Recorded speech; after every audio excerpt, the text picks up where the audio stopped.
Now, WYFF News 4 presents For the Record.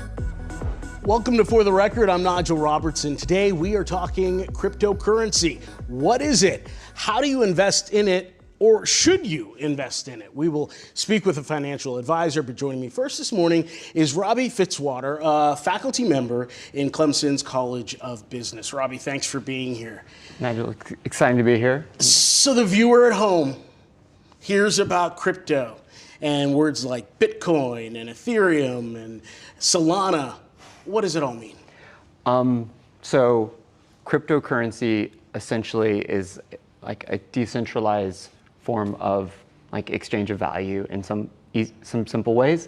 Has been around since like 2013 and is becoming a really popular topic and kind of goes through these cyclical cycles of like popular topic because it's growing, popular topic because it may be crashing.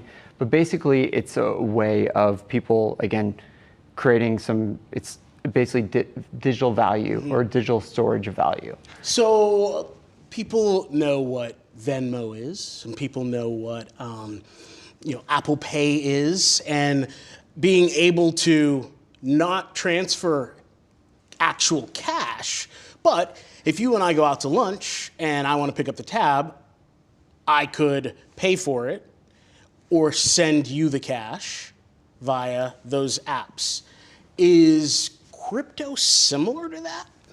So yes, in a way that you're transferring, again, a store value to another store value. Some of those transactions may be a little bit more challenging in terms of like validation on the other side. So because I think I mentioned it's decentralized, so it has to be validated at some, again, centralized point, or basically at some, again, I guess has to be validated to some extent. And some of those transactions can be a little bit harder to validate and some of those a little bit more expensive.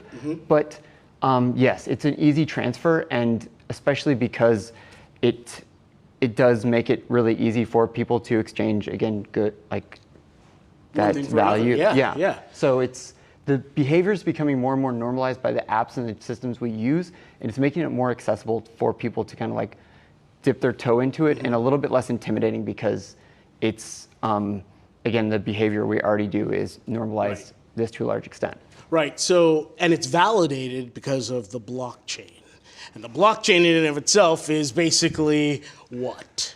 So it's basically a system that like ledger? It's a digital ledger, and I'm trying to like always think of like easy ways to communicate this. Right. And it's a digital ledger that, again, is decentralized, so people are going to be leveraging other people's computers to, again, validate that transaction went through. I always think of it as like the first step is like I initiate a transaction, and like the analogy I have for this is everybody's probably seen Jurassic Park.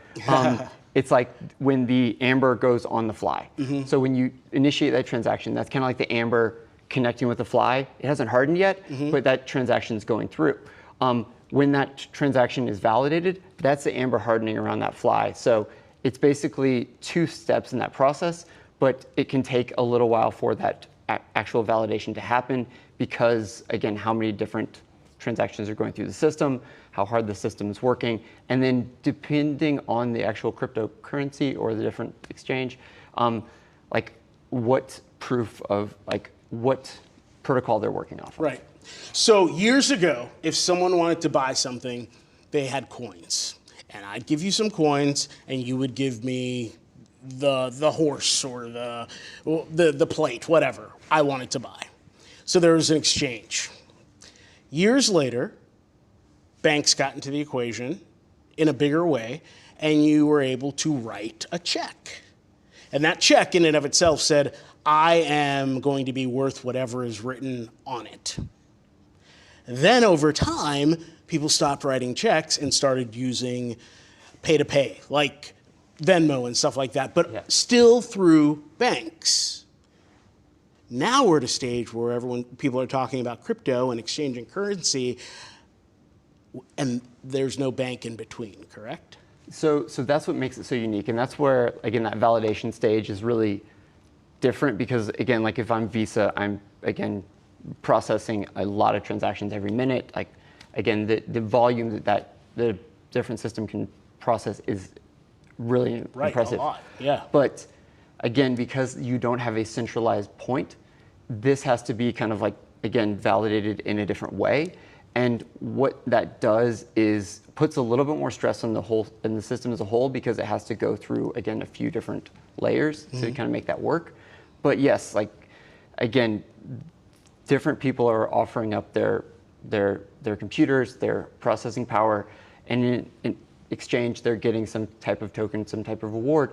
But again, they're the ones offering that validation point. So it's making that process completely decentralized in the way that it doesn't have to go through that bank. Yeah. And it's kind of unique, and kind of, it's really abstract when you start to, again, like kind of look at it 10,000 foot view. Right. But it gradually starts to make a little bit more sense over time. And it's so hard to get your arm around, not just describing it, but the use case for it and what each token is used for. So you really have to learn about it all. Yeah, and it comes from like it's like, if you wanted to make this like seem like this unique, like whimsical story, you would start in the way that cryptocurrency, like the inventor of Bitcoin, Satoshi Nakamoto, nobody knows who he is. He's, again, this like potentially fictional character that nobody knows about. But he, again, created this process and this system called Bitcoin, and again, made it available, started it, and it started a system that's actually still going today. And through that time, it's been many layers of like booms and busts and kind of Ups and downs, roller coasters, and to today, where it's becoming a more and more, like, again, established currency, and a little bit more like faith and credibility around it. All right, well, we're just beginning. Straight Ahead, a financial advisor, joins us with his advice when it comes to the risks of investing in cryptocurrency.